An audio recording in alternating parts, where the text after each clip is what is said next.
Friday night, May 30th, the royal family invades Chicago, Illinois with the Royal Gathering. Hosted by King Io Ben Yahoo, spoken poetry from Queen Gallery, musical performances from Queen Paris, Queen Carly, and King Big Homie Europe, with a live lesson presented by Mike Maliss. It's the Royal Gathering, live from the Bass Theater at the Beverly Arts Center. Request your tickets for this free event today.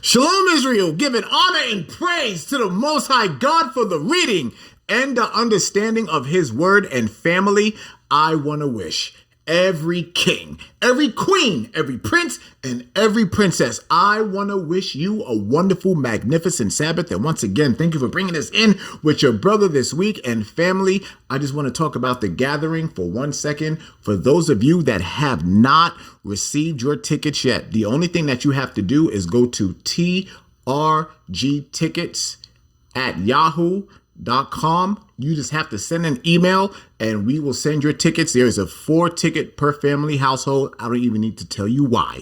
But for many of you, y'all are going to get around that and you already know how you're going to do it. But here's the thing. I'm being very serious when I say this. Make sure you get your tickets.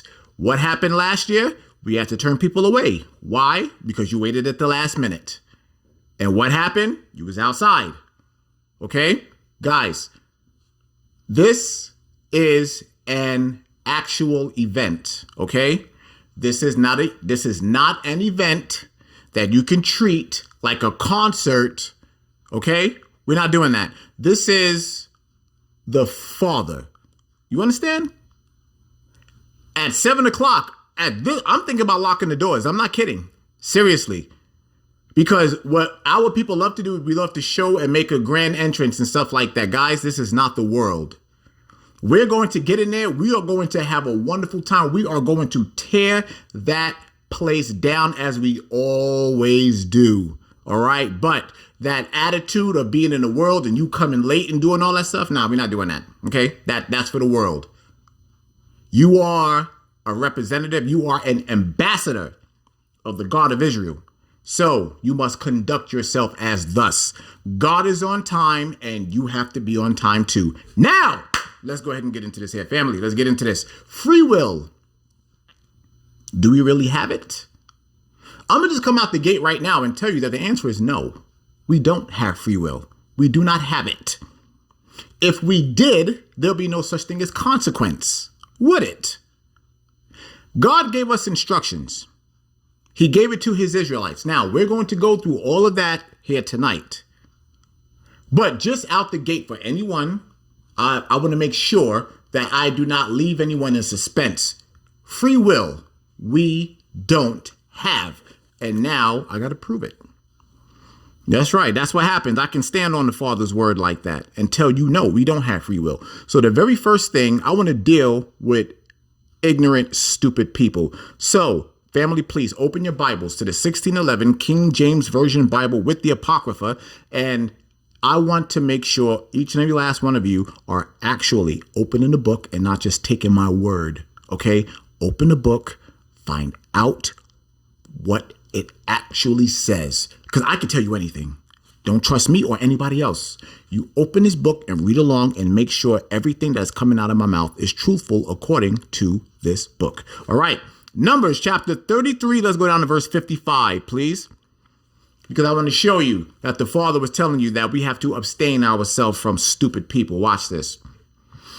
Numbers chapter 33, verse 55. But if ye will not drive out the inhabitants of the land from before you, then it shall come to pass that those which ye let remain of them shall be pricks in your eyes and thorns in your sides, and shall vex you in the land wherein ye dwell.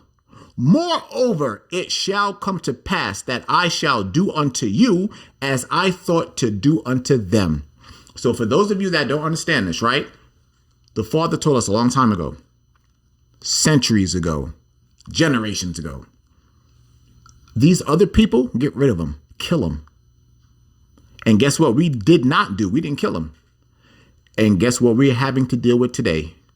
Racism, police brutality, unfairness, welfare, not ruling the world, or an entire planet that was made for our sakes. We do not have control of. Why? We didn't do what God told us to do. Because we thought we had free will. And we didn't. We had an instruction. God said to kill these people off. We did not kill them off. And now we are living, dealing with our consequence. It didn't have to be this way, but because we decided that we were going to go against him, now it is that way. So now, that was there. Now, let's go to the book of Ephesians. We're going to be bouncing all over this book here tonight, family. So just to let you know, y'all, I hope y'all keep up. The book of Ephesians, chapter 4, and let's go down to verse 17. The book of Ephesians, chapter 4 and verse 17. Let's see what this says. I'm going to read this down quite a bit. Watch this.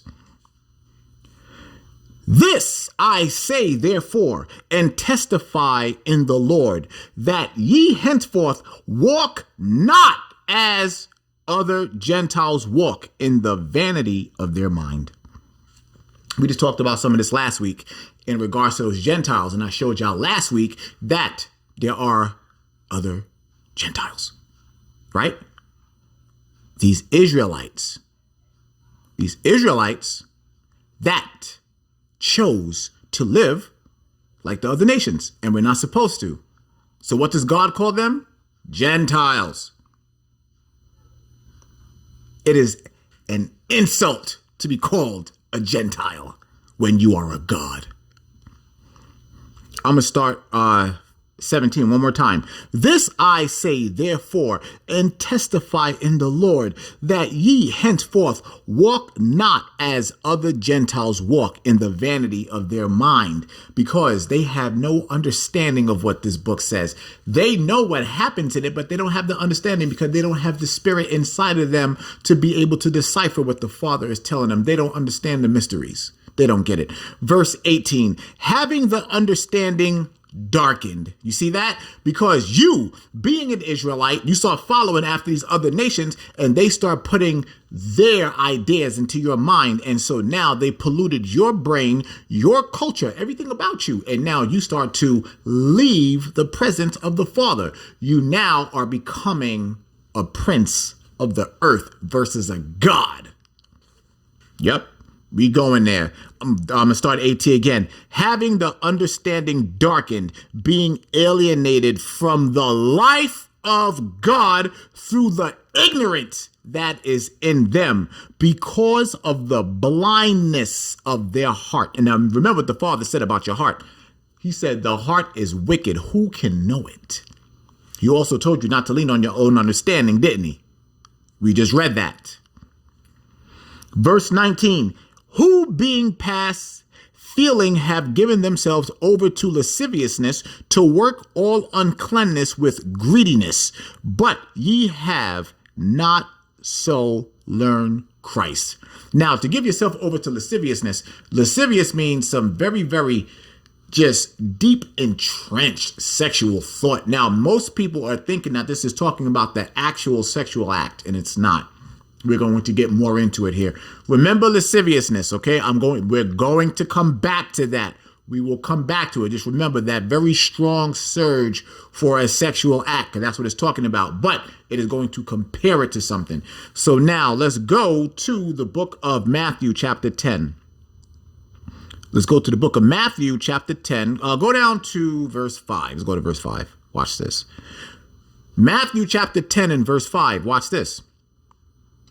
These 12 Jesus sent forth and commanded them, saying, go not into the way of the Gentiles, and into any city of the Samaritans enter ye not, but go rather to the lost sheep of the house of Israel. So wait a minute. So now, commanded, that is an instruction. It's a mandate. I told you to go do something. There's no will there. There's no free will there. Yahushua said, I sent them. I told them to go do something. They had to go do it. Where did he send them? Go talk to the house of Israel. Go talk to other Israelites, because that's all we're here for. Now go to Matthew. Let's go to Matthew chapter 15 and verse 24. Same book. Matthew chapter 15 and verse 24. Let's see if Yahushua, let's see if he agrees with this. Matthew chapter 15 and verse 24. But he answered and said, I am not sent but unto the lost sheep of the house of Israel. Wow. Just like in Matthew 10. Just like in Matthew 10. So this is only for the Israelites. The will of God is for his Israelites. Nobody else. No one else on the planet. No white man. No Arab. No Indian. Black, Hispanic, and Native American people that this book here is for. Our people. And as you see all over social media, even television, they are now starting to unveil all of the history, the real history, the truth of history. And guess who is at the forefront of it? Us. Yep. It is what it is. So now that was Matthew. So now we're going to go to the book of Ephesians, chapter 5 and verse 7. The book of Ephesians, chapter 5 and verse 7. Now we read 4:17 earlier. And I mean Ephesians 5:17, not 7. Ephesians chapter 5 and verse 17, not 7. Ephesians 5:17. Let's see what that says. Wherefore be ye not unwise, but understanding what the will of the Lord is. You see that? Don't be unwise. Don't be stupid. Be wise. Have wisdom. Have wisdom and understand what the will of the Lord is. So, of course, we got to find out exactly what the will of the Lord is, right? And, of course, you already know that we're going to the will of God. Now, if God has a will and we have to follow what his will is, it means we do not have a will of our own.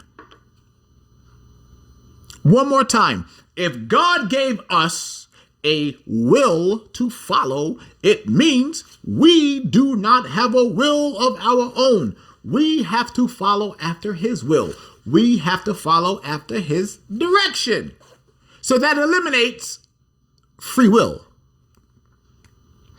Let me read 5:17 again. Wherefore be ye not unwise, but understanding what the will of the Lord is. So now, what is the will of the Lord? We have to go to 1 Thessalonians, right here. The book of 1 Thessalonians. Let's go to chapter 4. The book of 1 Thessalonians, chapter 4. I'm going to start at verse 3. Because we have to find out what the will of God is, right? Watch. For this is the will of God, even your sanctification, that ye should abstain from fornication. Stop for a second. Okay, now it's starting to get good. Most people, when they think of fornication, the first thing that they go to is thinking about sex. That's what they do. Fornication, I cheated on my husband, I cheated on my wife, right? Okay. Now, you have to understand when the Bible is being dichotomous and when it's using sex as a metaphor, because that's what fornication is. Right here is using it as a metaphor, and you're going to find out exactly why. Watch. I'm going to start it again. Verse 3. For this is the will of God, even your sanctification. Because remember, you're sanctified. That ye should abstain from fornication. That every one of you should know how to possess his vessel in sanctification and honor. How you are supposed to conduct and carry yourself, because you are an ambassador of the Father. Verse 5. Not in the lust of concupiscence, even as the Gentiles which know not God. Stop. The Most High is making it very clear. Those Gentiles don't know me. Why? I don't know them. Amos chapter 3 and verse 2. Of all the families of the earth, I've only known you. I've only known my Israelites.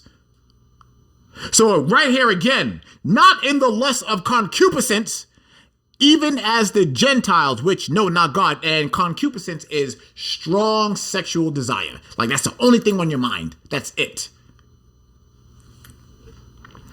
Verse 6. That no man go beyond and defraud his brother in any matter, because that the Lord is the avenger of all, such as we also have forewarned you and testified, for God hath not called us unto uncleanness, but unto holiness, sanctification, separation.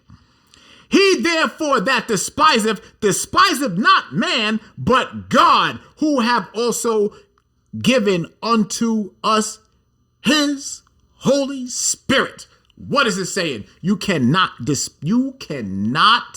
under any circumstances, you cannot fool or trick any one of your brothers and sisters into not keeping the commandments. Who does that? Christianity. Who else does that? Egyptology. Anything outside of keeping God's commandments. Who does that? Islam. Everybody does it. Except for Israelites. Righteous Israelites. The ones that received the signal when God told us, you belong to me, keep my commandments and live. Now you have all of these others, whatever denomination they want to be from, even within Israel, bringing out false doctrines. And what did the Father say? Separate yourself. Or you'll find out here tonight. I don't want to jump ahead of myself. You'll find out. So now that was that. Now let's go to the book of Romans, chapter 12. We are about to come to what I like to call the powerhouse precept bundle. Again, the powerhouse precept bundle. Watch this. So we are at Romans right here, chapter 12. Let's go to verse 1. I'm going to show y'all this. I want y'all to write this down. Write this down. The precept powerhouse bundle. Romans chapter 12 and verse 1. I beseech you, therefore, brethren, by the mercies of God, that ye present your bodies a living sacrifice, wholly acceptable unto God, which is your reasonable service. Now, we just read that. That's God's will. That's his will. You have to present yourself as God's ambassador. When people see you, they should already know that you represent the Most High. The very first way that they do that is by these right here. By the fringes. By the fringes. That's just out the gate. And then people see you wearing these fringes, then they know there's a certain way that you have to conduct yourselves. This is why people choose not to wear the fringes. Because they know when people see them fringes on their body that there is a certain way that they have to carry themselves. And guess what? You can't be a hoe in the head wrap and fringes. You cannot be lascivious, brother or sister. You can't. You cannot. And when I say lascivious, I'm speaking about breaking God's laws. And we're going to get into this here. I'm jumping ahead of myself. Let me slow down. Let me slow down a little bit, because I'm jumping ahead of myself. I'm going to read that one more time. Verse 1. I beseech you, brethren, by the mercies of God, that ye present your bodies a living sacrifice, wholly acceptable unto God, which is your reasonable service, which means that's just the things that you're supposed to do. And be not conformed to this world. Be not conformed to this world. But be ye transformed by the renewing of your mind, that ye may prove what is good. What is that good and acceptable and perfect will of God. In order to be a perfect person, you have to keep God's commandments. We've had that lesson over and over and over and over. The will of God is for your perfection. The only way that you can be perfect is by you making yourself perfect, keeping his commandments, separating yourself from the world, not doing what the rest of the world does, not doing what Christianity does, not doing what Islam does, not doing what any other false religion does, but doing what the one thing that God told his Israelites to do, that blood covenant, the very same blood that, I don't want to, nope. I don't want to, I'm about to run ahead of myself. I'm not doing it. I'm going to come back. You'll see. I'll come back to that. You'll see.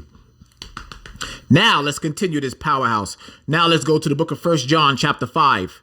The book of 1 John, not regular John, 1 John chapter 5. Let's go down to verse 3. Watch this. The book of 1 John chapter 5 verse 3. Watch. For this is the love of God, that we keep his commandments, and his commandments are not grievous. Does everybody understand what that means? To keep God's commandments are not difficult to do. That's why nobody should be sitting around telling you that to keep his commandments are hard to do and that nobody can do them, because again, the Bible said that they're not hard to do. Verse 4, for whatsoever is born of God overcometh the world. And this is the victory that overcometh the world, even our faith. Who is he that overcometh the world, but he that believeth that Jesus is the Son of God?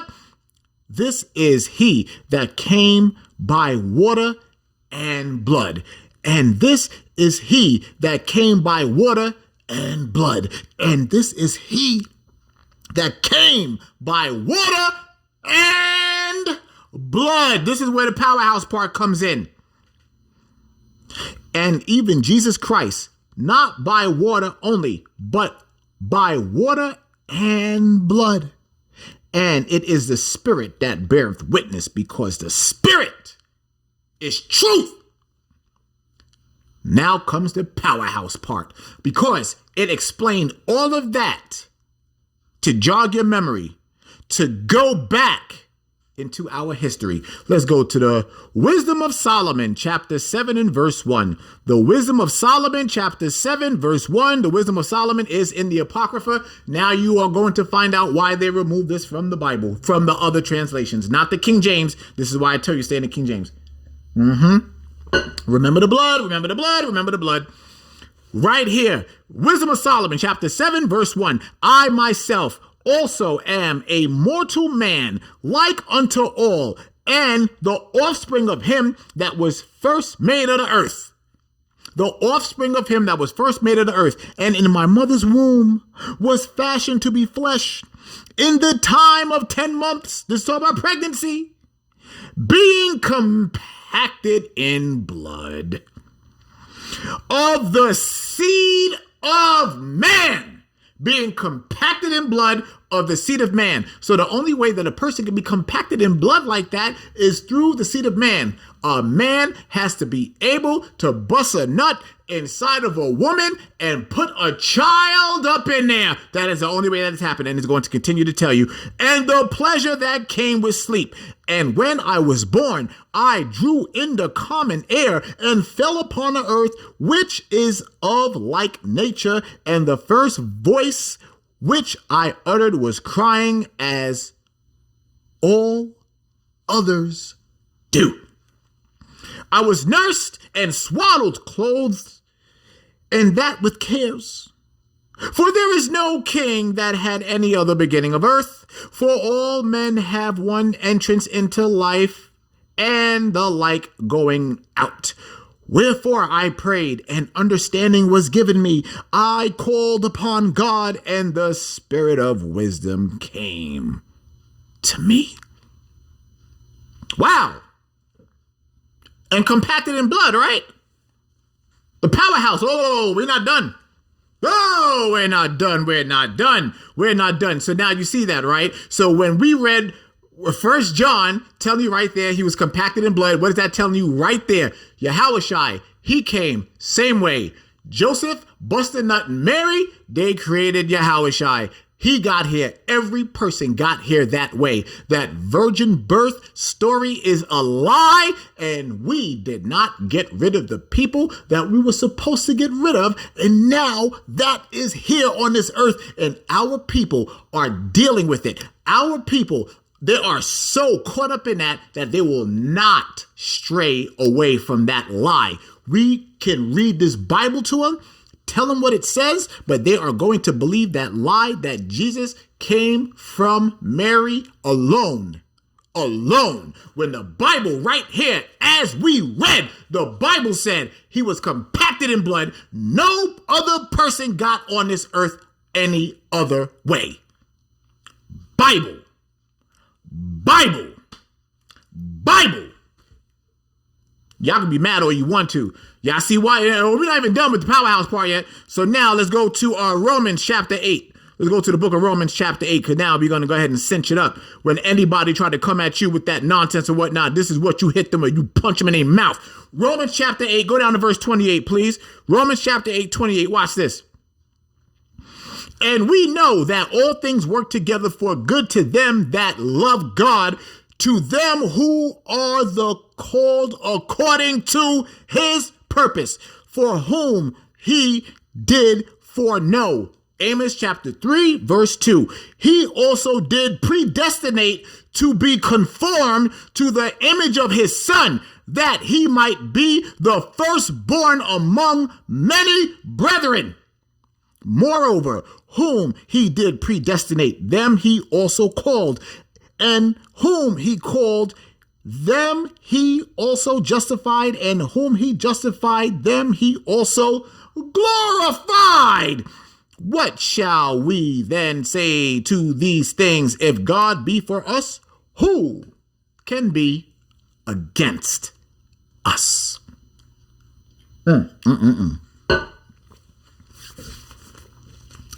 Powerhouse. God making a separation, showing you you're not like everybody else. They not like us. I know y'all sick of that, but it's true. Now you know what it means. And I know everybody's going crazy right now over the whole Kendrick Lamar Super Bowl thing or whatever. Let me tell you something. If he's not bringing out the scriptures, if he is not wearing his fringes and telling people in his songs that we are the only people that God has chosen and that we have to keep his commandments, he is a detriment. You understand that? I don't give a damn about his songs. I don't care how good they sound. If he's not teaching our people the commandments, he is a waste and he's going to die right along with everybody else. Okay? I'm not caught up in that celebrity nonsense. Get it out your mind. Okay, so now, do y'all remember a couple of weeks ago when we had the lesson that we were going to be just like Yahushua? Oh, you see why now, right? Y'all see? Hopefully you do. For almost the past 2 months, every last one of these lessons have connected like the strongest magnets. You can't break this up. You can't. You can try, but you can't. It ain't gonna work. Everything that we're bringing out is the absolute truth and is being verified. We're being vindicated. And it's just too bad for the rest of the world. That's their problem. They had their fun. Now it's our time. But do y'all see that right there? I want to make sure that y'all understood that whole powerhouse play right there. Don't play with people. Show them these scriptures. They can't get around them. They tried. Now, let's go to the book of John, chapter 7. Regular John. The book of John, chapter 7. Let's go down to verse 17, please. The book of John, chapter 7, verse 17. Let's see what this says. Speaking about the will of God. Remember, that's what this whole thing is about.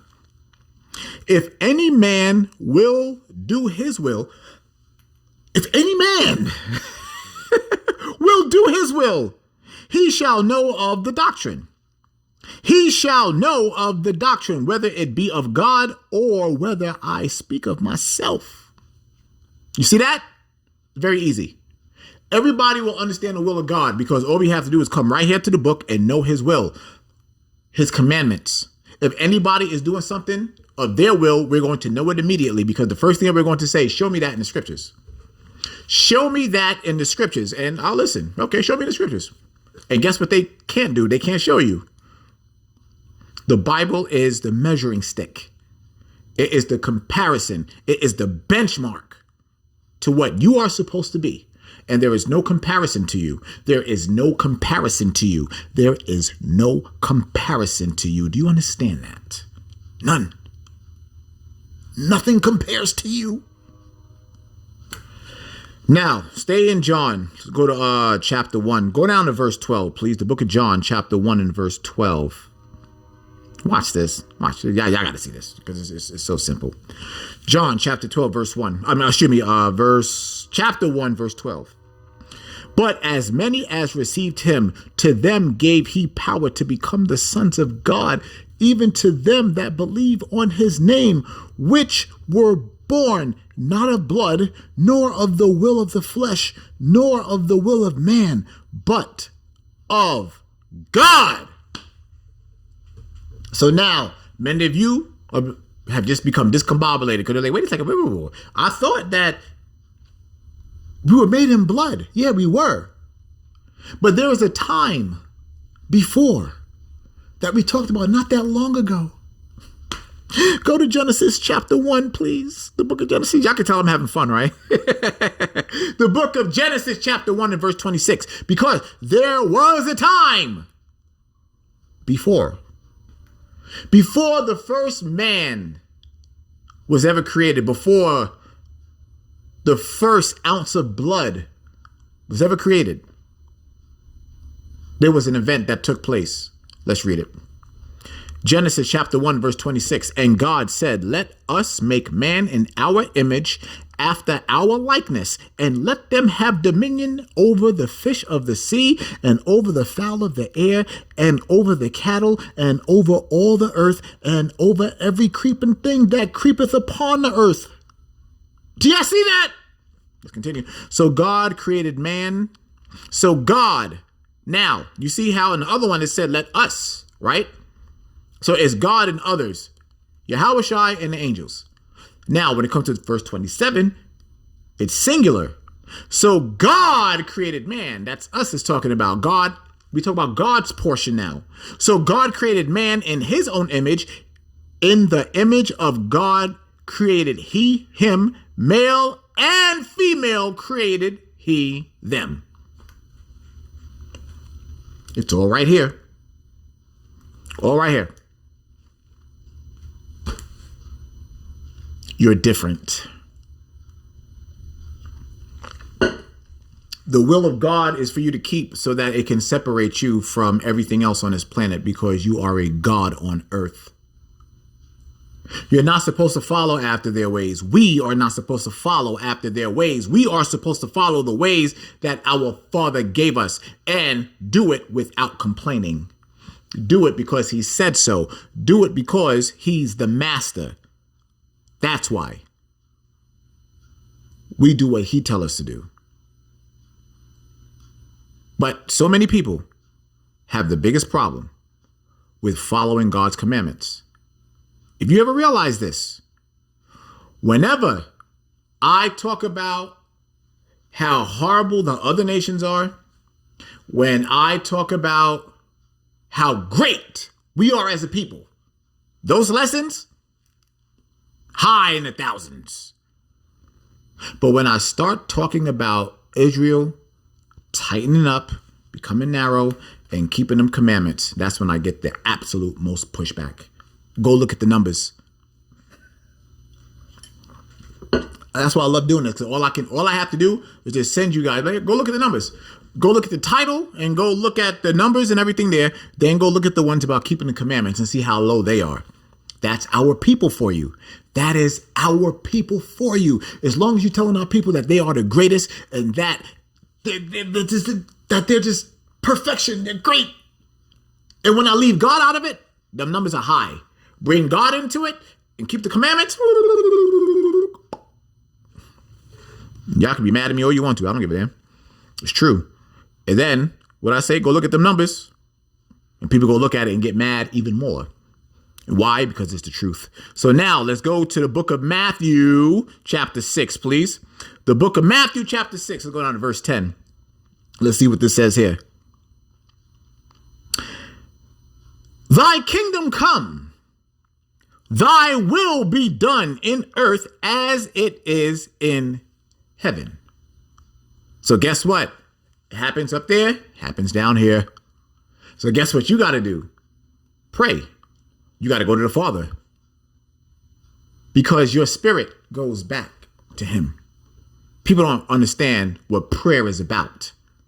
Okay? It had nothing to do with your physical form. It has to do with you submitting yourself on your knees, hands raised, or wherever you are.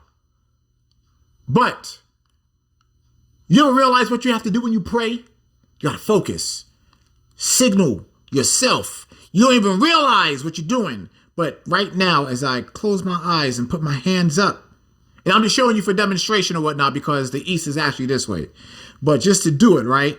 And to connect yourself with the Father. People don't realize what they do when they pray. You sit in here, you humble yourself, and you become one-on-one with the Father. Nobody else around you. You can't see nothing. It's just you and him. And why? Because you are a receptor of his signal. It is you that's supposed to carry out his will. You hear his voice and do what he tells you to do. That's what makes you an ambassador to the Father. But people don't want to do that. They don't want to do that at all. They want to do things the way that the world told them. When they pray, they want to pray like this and ask for everything for yourself versus ask for your brother and sister and things of that nature, you know. Making them first. Somebody had a problem with what I just said right there. So now let's go to 1 Peter, the book of 1 Peter. Let's go to chapter 2. Let's go down to verse 11. 1 Peter chapter 2, verse 11. Let's read this. Dearly beloved, I beseech you as strangers and pilgrims, abstain from fleshly lusts, which war against the soul. Having your conversation honest among the Gentiles, that whereas they speak against you as evildoers, they may by your good works, which they shall behold, glorify God in the day of visitation. You see that? Submit yourselves to every ordinance of the man of the Lord's sake, whether it be to the king as supreme, or unto governors as unto them that are sent by him for the punishment of evildoers and for the praise of them that do well. I want to make sure y'all understand this and see this here. As free, verse 15. For so is the will of God. Y'all see that? For so is the will of God, for you to keep his commandments, for you to do the things on this planet that they told you to do. Because why? We are a cursed people. We were put under these other nations, particularly Esau. And the Father said, hey, do what they tell you to do. Follow their laws. Now, of course, we can't go against God's laws because their laws don't supersede the Father's. But following traffic laws, things like that, you're not stupid, okay? You're not dumb. You know what I'm talking about. You know what it means. God said, keep their ordinances because I put them over you. And when you do that, guess what? You are an ambassador of the Father. That's why it's good that you understand their laws. I'm going to read that one more time. As free and not using your liberty for a cloak of maliciousness, but as the servants of God. Can I read 15 one more time? I just want to read it one more time. For so is the will of God, that with well-doing you may put to silence the ignorance of foolish men. You see that? You silence the idiots, the fools. You shut them up when you keep the ordinances of God. Why? Because you're using wisdom. And you just shut them up and shut them down. Shh.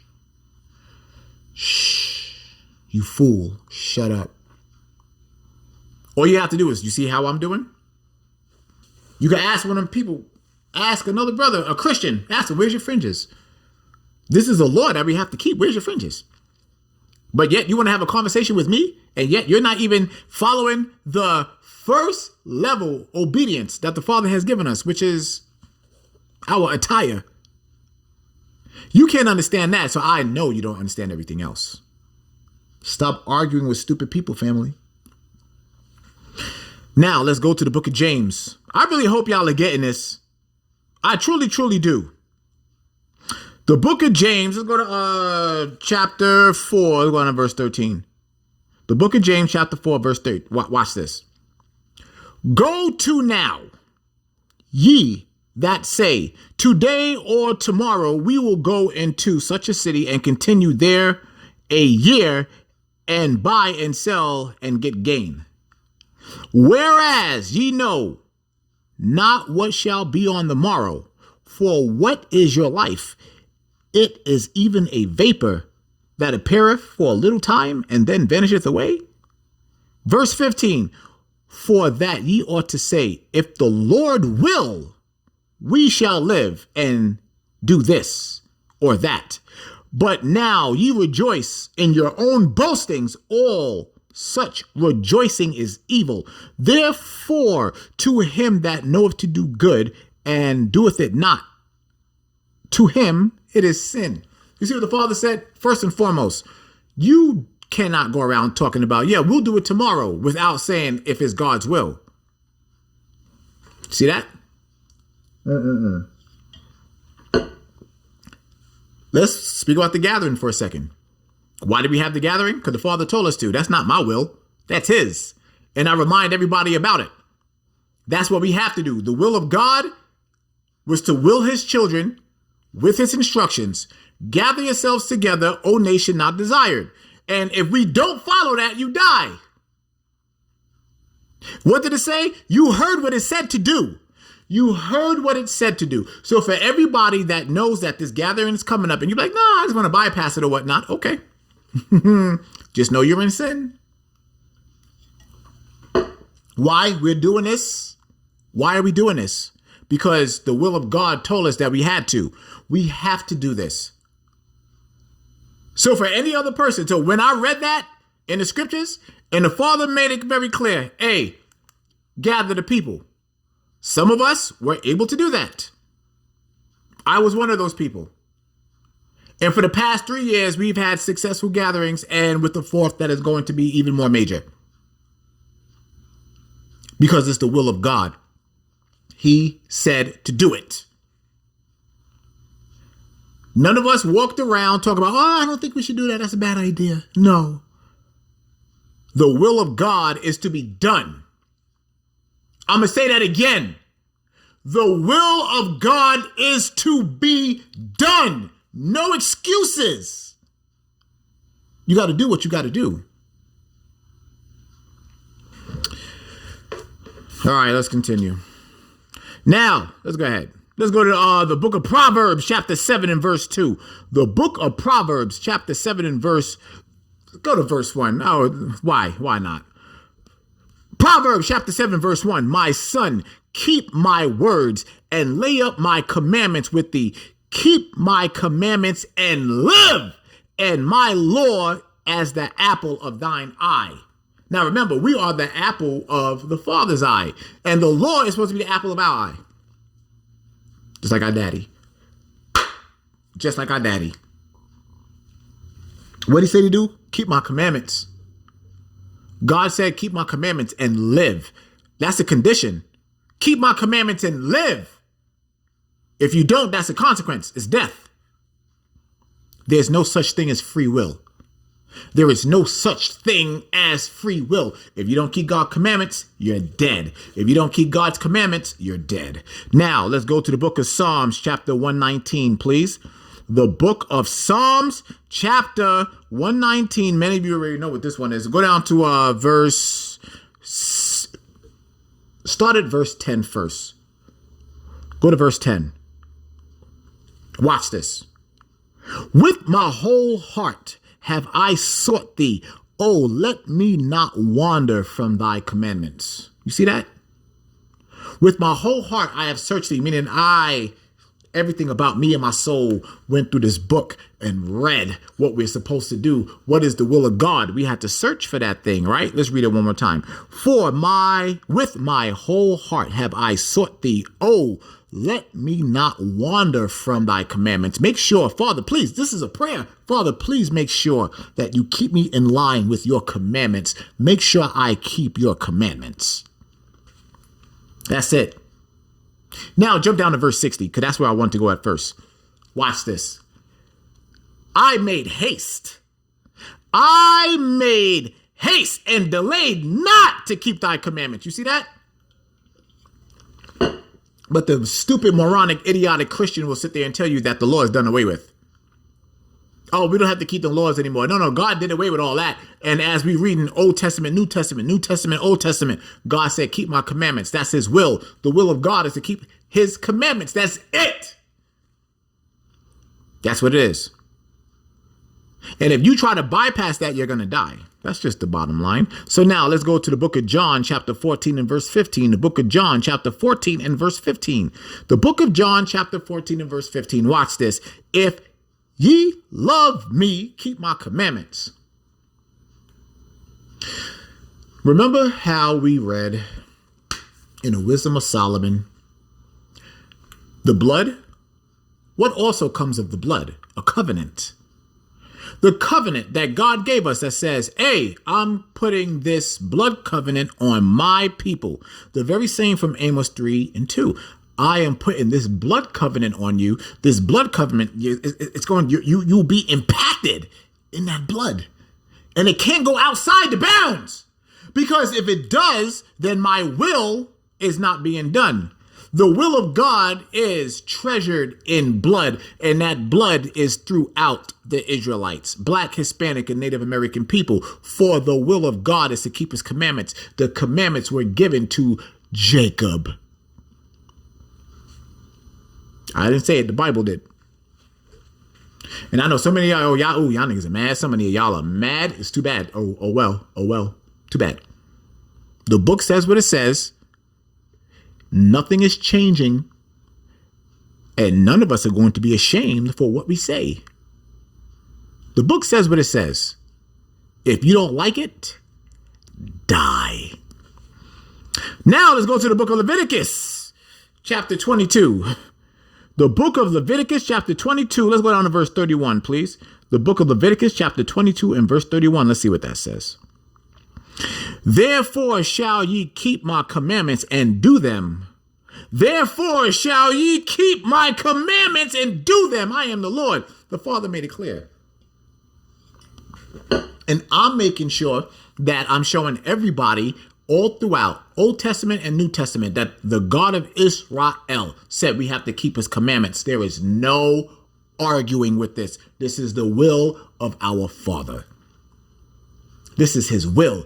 This is what he told us we have to do. So many people still have the hardest time accepting that. They still have the hardest time. Like I already told you, this family here, we about them commandments. We don't give a damn about anything else. We about them commandments. We know what the book says, but we also know if we don't keep these commandments, the rest of the book is not happening. Now let's go to the book of Deuteronomy chapter 4, please. The book of Deuteronomy chapter 4. Go down to verse 13. The book of Deuteronomy chapter 4 and verse 13. And family, watch. Just watch this. Right here in our face. And he declared unto you his covenant, which he commanded you to perform, even 10 commandments, and he wrote them upon 2 tablets of stone. And the Lord commanded me at that time to teach you statutes and judgments, that ye might do them in the land whither ye go over to possess it. So just like we read earlier, it doesn't matter where we go, wherever we go, we have to keep God's commandments. On this continent, on the Asian continent, on the African continent, it doesn't matter where we go.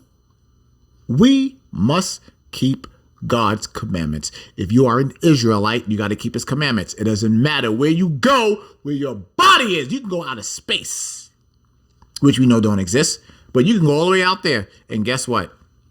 Keep his commandments. or die. Yep. You can go to that fake imaginary world. Like we learned last week, you can go to the Galactical Federation, and even there, if you ain't keeping his commandments, you're dead. Now let's go to the book of Ecclesiastes, chapter 12. The book of Ecclesiastes, chapter 12, is going on to verse 13. Let's see what this says. Watch this. Let us hear the conclusion of the whole matter. Fear God and keep his commandments, for this is the whole duty of man. For God shall bring every work into judgment with every secret thing, whether it be good or whether it be evil. You understand that? Your work is going to matter. Your work is tied to your faith. Faith without works is dead. And if you don't have faith, you can't do the works, because it is a symbiotic relationship. The two of them have to coexist. You can't have one without the other. Every true Israelite understands that. They understand it, they get it, and they know they got to keep God's commandments. There is no secret in that. So now let's go to the book of 1 John. The book of 1 John, chapter 3. Let's go on to verse 24. The book of 1 John, chapter 3, verse 24. And he that keepeth his commandments dwelleth in him, and he in him. And hereby we know that he that abideth in us by the Spirit which he hath given us. You understand that? We can go right back to Genesis, chapter 1, verse 26. That spirit, that's why I read that earlier. There is an actual spirit. Before the man was even created, that spirit was created, because God said, I'm creating these right here, and I'm going to put them into these bodies for all of eternity, and they're going to die, come back, die, come back, die, come back. They're going to do my work. They're going to do what I tell them to do. That's how you know you are a child of God, because you are actually doing what he's telling you to do. You're not wavering. You're not trying to convince others not to do it. You're doing it, and you're telling others to do it as well.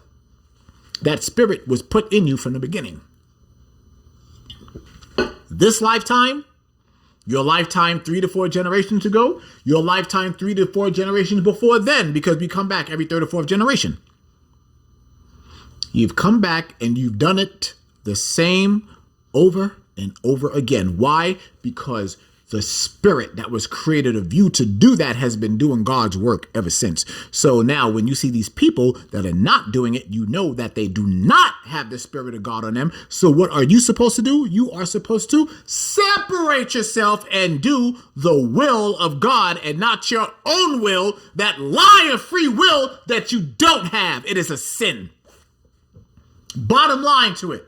Whether or not you like it or not does not matter. That's what it is. So now let's go ahead and wrap this up. Let's go to John, back to 1 John, regular John. John chapter 14. Let's go down to verse 21. Let's see what that says. And we're going to go ahead and close this out. John chapter 14, verse 21. He that hath my commandments and keepeth them, he it is that loveth me. And he that loveth me shall be loved of my Father. And I will love him and will manifest myself unto him. You understand that? That's the condition. That was Yahushua right there talking. And he said, yep, those that know me and love me, they're going to do what I tell them to do. They're going to do what my Father. They're going to do what our Father has been saying to do this entire time. You understand? Guess what? We have all made mistakes. We have all sinned. Every last one of us falls short of the glory of God. But when the signal hits the node and the Father says, all right, I'll waken you back up. Time for you to start doing what you're doing. Because there was even a time that Yahushua had to start working and doing his ministry. Now remember, it said that he started at 12, but it really didn't start ramping up until when? Later in his life. Think about that. It's the truth. The absolute truth. You know what's going to happen? Many of you are going to hear this You're going to walk away from it. You claim to be in the truth, but still, yet, you think free will is a real thing. Somebody's going to bring up the issue of free will and you will not defend it. I'm telling you, watch. You're going to be tested. And when you are, I hope you pass that test. But family, look, it's very simple. The Israelites are the only ones being saved. Those are Black, Hispanic, and Native American people. If you fall into any of those categories, now, let me make it clear. Hispanic, not a Spaniard. A Hispanic. An Israelite that was taken into slavery and was taught the European language of Spanish. We're not talking about actual Spaniards, not them, but the Israelites that were taken into Spanish rulership. Just like how right now I speak English. I'm not English, but I am an Israelite that was taken into slavery, and I speak the language of my slave master. Right here in America, they speak English. I'm not European, I'm a Hebrew, but I speak a European dialect. Just like the Father said, what happened in the curses? That's how you know. That matter of fact and that simple. So family, when it comes to free will, anybody that comes to you talking about that free will is a real thing, you look at them in their face, you laugh at them, and you bring out these scriptures and you let them know free will is not a real thing. There's only one will, the will of my Father. And that is the will that I will follow.